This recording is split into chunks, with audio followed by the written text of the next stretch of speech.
Noticiário econômico internacional dos últimos dias está parecendo uma esquete do Porta dos Fundos ou um quadro dos Trapalhões, para pegar uma referência mais antiga. Economistas trumpistas dizem que a estratégia é brilhante e genial. O resto do mundo está olhando e falando, o quê? Que fase da história para fazer análise política em Paulo Henrique? Boa sorte. De tédio a gente não morre, né? Não, já dizia Marilisa. É verdade.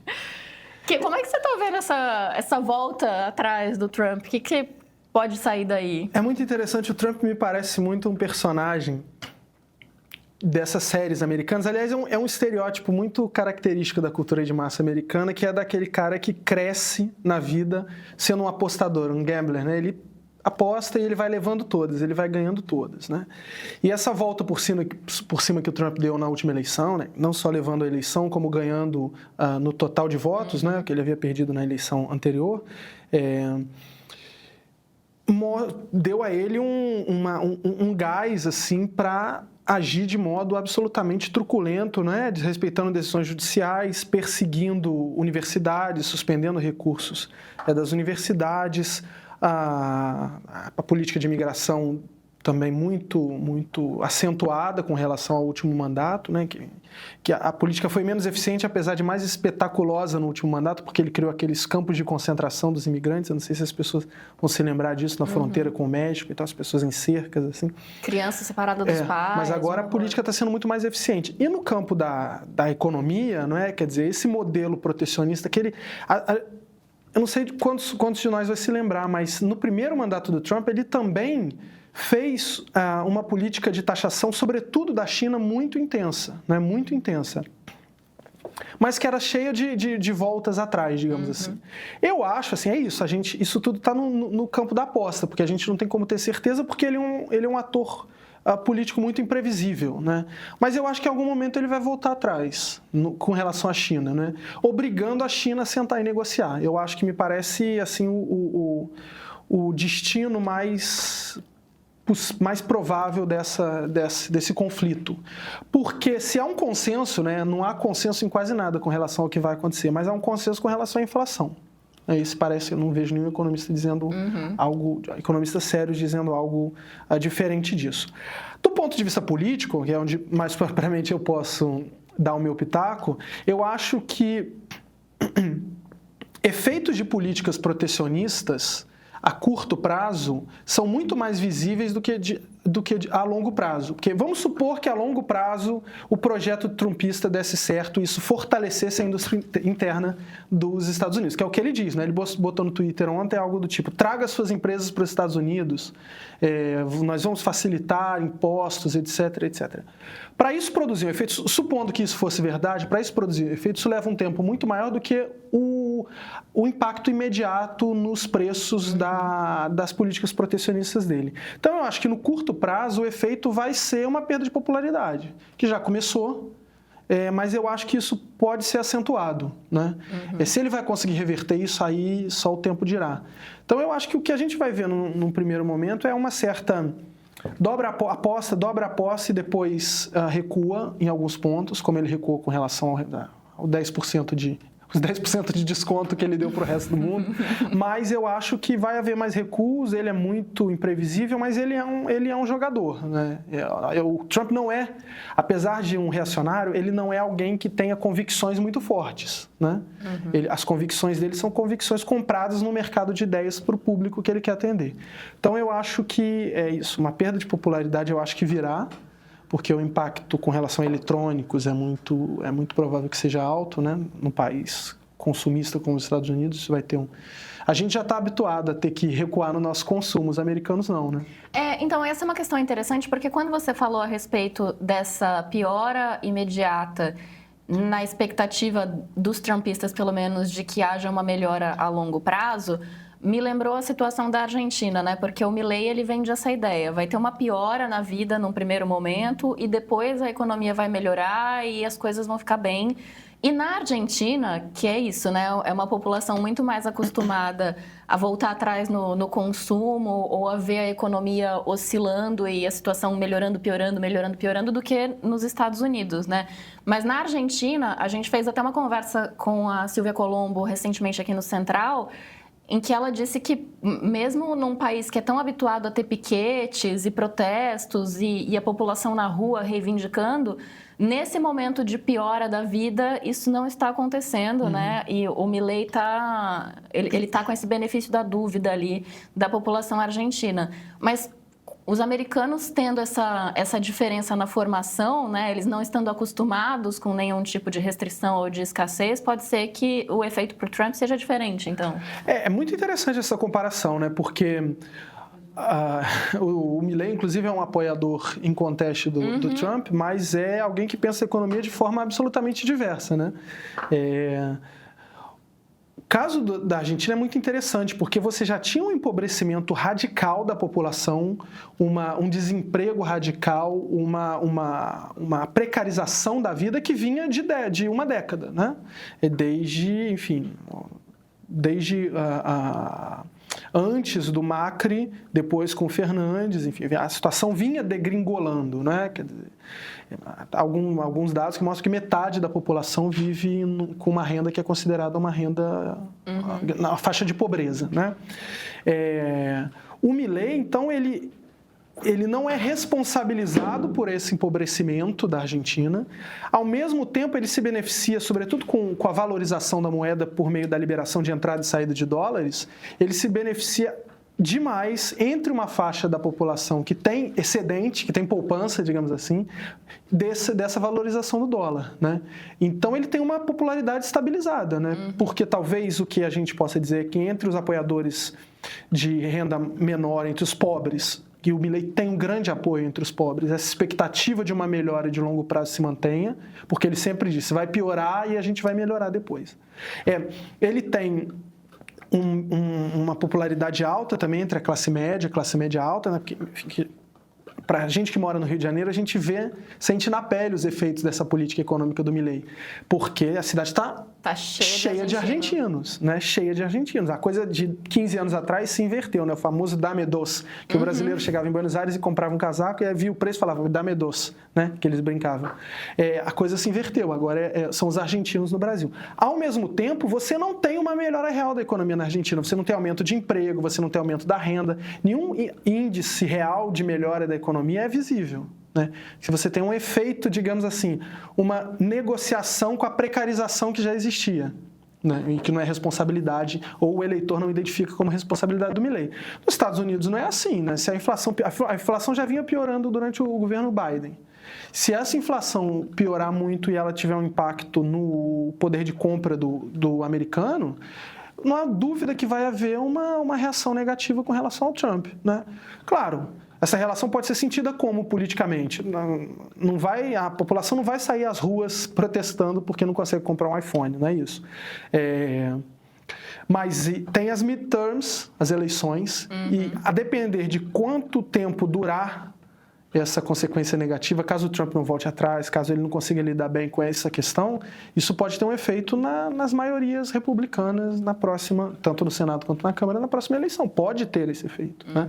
É um efeito previsível, quer dizer, aquela regra da política, quando a situação econômica piora, você tende a punir o incumbente, né? O partido do incumbente, nos Estados Unidos costuma funcionar muito bem. Então, pode ser que a gente veja isso. Na eleição para o Congresso, né? Em vez de aparecer na próxima eleição presidencial. Exatamente. Só fazendo uma ponderação aqui, eu mencionei a entrevista que a gente fez com a Silvia Colombo e a gente fez essa entrevista exatamente no momento em que estavam havendo manifestações na Argentina de aposentados e até de torcidas organizadas de futebol, foi uma coisa bastante incomum. Mas a Silvia dizia que, na verdade, o argentino estava tão cansado de muitos governos ruins que, para ela, parecia que esse cansaço estava fazendo com que os argentinos dessem um tempo antes de ir às ruas de fato. Mas a nossa diretora Maria Paula já me manda aqui uma informação de que o Milei está enfrentando hoje a terceira greve do governo dele. O setor mais afetado é o da aviação, né? Tem mais de 500 voos cancelados na Argentina, então há uma movimentação ali também. Mas vamos para São Paulo, porque eu estou curiosa para saber o que a Carol Evangelista está achando também desse vai e volta das decisões do Donald Trump. Boa tarde, Carol, Flávia. Oi, gente, boa tarde, professor Lu, Boa e quem nos tarde. assiste. Boa tarde, Carol, bem-vinda mais uma vez. Flávia. Tudo bem? Ó, eu já aviso que aqui no nosso celular pipocou aquele alerta da Defesa Civil de que está caindo o mundo ou está para cair o mundo. Então, se houver qualquer problema técnico, a culpa... depende de quem está emitindo o valor, né? Costuma ser sempre do outro. No nosso caso é mesmo. Ou da Enel, ou da Prefeitura, ou do São Pedro. Nossa, que não vai ser, hein? Vocês estão achando que vocês vão ficar sem luz em São Paulo porque tá chovendo, gente? Que coisa! Que estranho, né? Que raro, né? Em Pinheiros. Pois é. Raro isso acontecer. Bom, querida Carol. Sim. Você sabe que eu ouvi, né, o professor Paulo, a gente, para decidir a pauta de hoje, a gente leu. A Luísa foi muito feliz na abertura do programa, porque ela falou: você não está entendendo nada que o Trump está fazendo? Ninguém tá, fique tranquilo. Eu li muita coisa na imprensa americana, na imprensa europeia, e está todo mundo com essa pergunta pairando. O que ele quer? O que ele está fazendo? É a pergunta da nossa thumb. Alguns caminhos de resposta vêm sempre pela palavrinha mágica que é caos. O caos favorece esse tipo de governante reacionário, de autoritário e tudo mais. Mesmo assim, as pessoas não estão muito convictas dessa resposta, se é pelo caos, se é proposital o caos, se é estratégico, né? Esse caos que ele provoca e depois anda para trás e tal.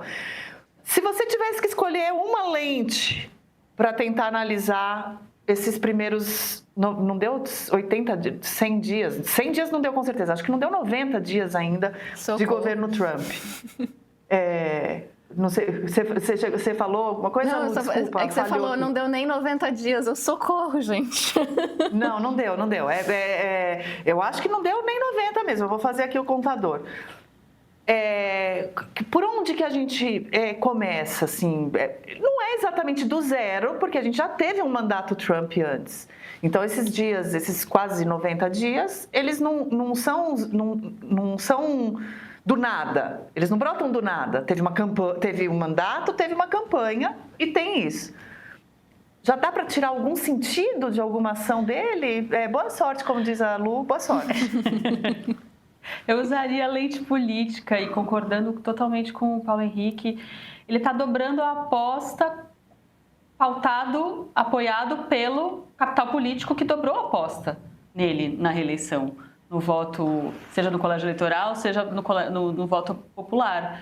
E ele está dobrando a aposta, eu usaria a lente política. Não necessariamente o caos como método, mas a entrega da pauta, está entregando a agenda que ele disse que ele ia entregar com uma velocidade, com uma profundidade, claro, nos tais 100 dias, como nunca vista.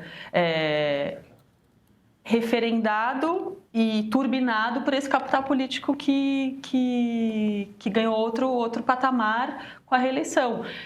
Exatamente como o Paulo Henrique falou, e como você colocou, ele é um jogador e que ele também recua e mexe nas peças no efeito do que está acontecendo. Tudo é hipercalculado, todos os efeitos são hipercalculados? Não, mas a velocidade, a entrega da sua pauta política de forma profunda e rápida nos 100 dias como método, me parece que é o que está acontecendo. O Léo Pimentel, nosso HD, veio aqui falar, 20 de abril completa 90 dias. Muito obrigada, Léo. Eu acho que... Eu gostei de vocês trazerem, do Paulo trazer e você confirmar, né, o termo do jogador, mas eu tô com outro termo na cabeça. Porque me parece que o jogador empresta ao Trump um cálculo que não está claro para mim que ele faça a cada movimento. Ontem, eu não sei quem acompanhou aqui no noticiário, mas ontem, antes de anunciar que ele ia recuar e dar 90 dias a mais de tempo aí antes de colocar as tarifas em vigor para o resto do mundo, e em compensação para a China aumentou mais um pouco, né? 3 horas antes, mais ou menos, ele fez um post na rede social dele, dizendo que, pessoal, é um bom momento de comprar ações, hein? To buy, não falou ações, to buy.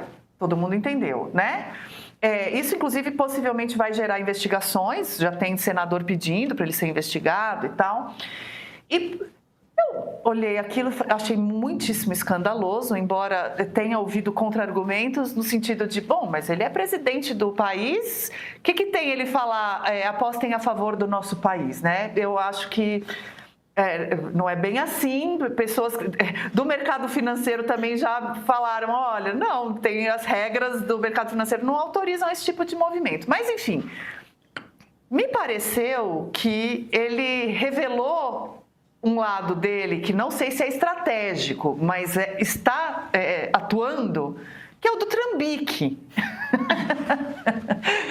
Podemos botar o nome de jogador? Trambique como método. O Trambique como método. Não acho nem que seja o principal, tá? Não acho que o principal objetivo dele seja ganhar dinheiro ali no mercado enquanto é presidente. Eu acho que tem outros objetivos maiores e simultâneos. Mas eu achei muito revelador, justamente, primeiro, dessa pequeneza, no sentido da miudeza. Enquanto eu vou fazer um caos mundial, eu vou também resolver umas miudezas aqui. E, por outro lado, do fato de que ele não tem uma jogada de longo prazo, de projeto, de método. Ele tem esse vai e vem como método, que me parece algo que ele se vangloria de usar no The Art of the Deal, lá, né, o livro dele, que os assessores dele dizem que, nossa, olha aqui, que grande homem de negócios que ele é, mas que, na verdade, o grande prazer dele é o de forçar a pessoa a sentar para negociar. Nem que para isso ele tenha que se mostrar recuando ou agindo sem nenhuma lógica, desde que as pessoas topem sentar e negociar com ele depois, para cantar isso como uma vitória.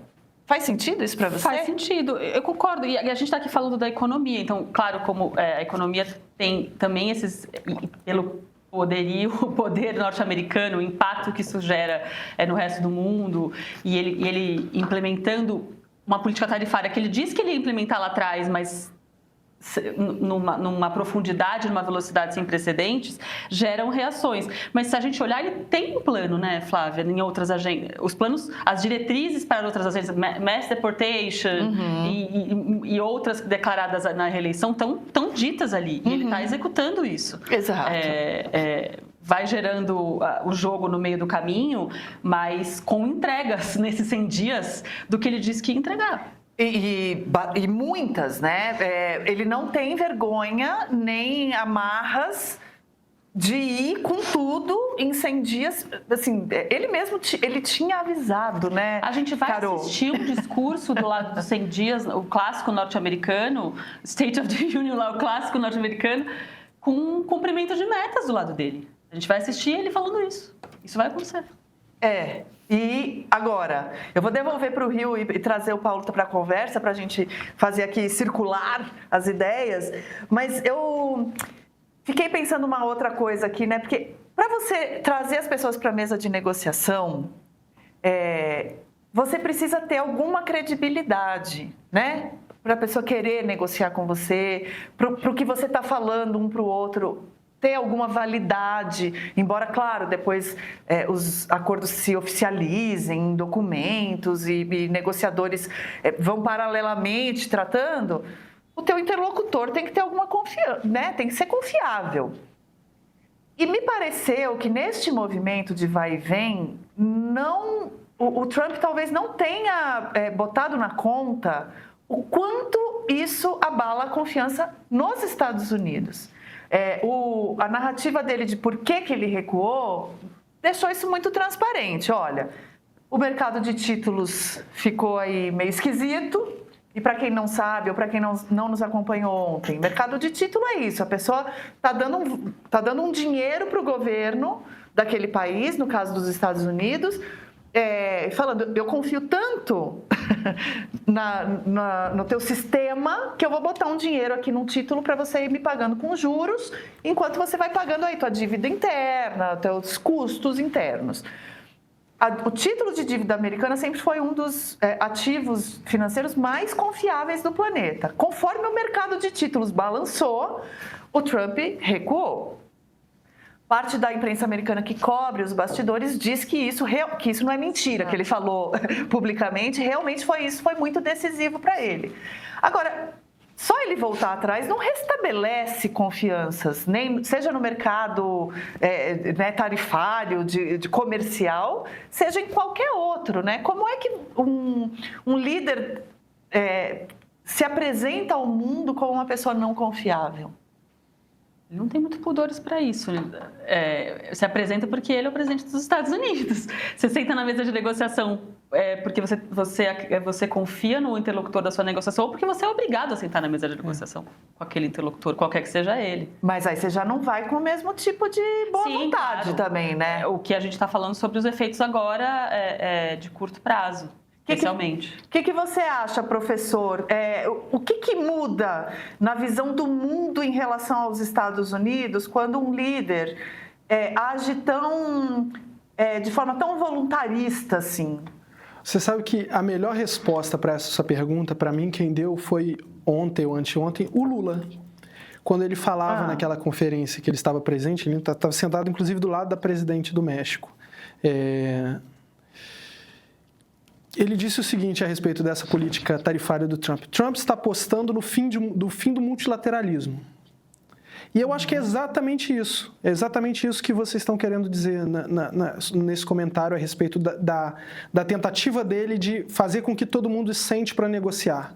Porque como a política tarifária dele vai ter efeitos no comércio exterior de outros países com outros países, porque você tem a produção de certas peças nos Estados Unidos, o mercado mundial passa pelos Estados Unidos, uma grande parte desse mercado mundial passa pelos Estados Unidos, o papel dos Estados Unidos na negociação multilateral vai ser central, quer dizer, as negociações vão passar pelos Estados Unidos. Vão passar pela expectativa com relação ao Trump recuar ou avançar na taxação de certos países. Então é isso, né? Quer dizer, ele recuou com relação aos outros países e dobrou a aposta com relação à China.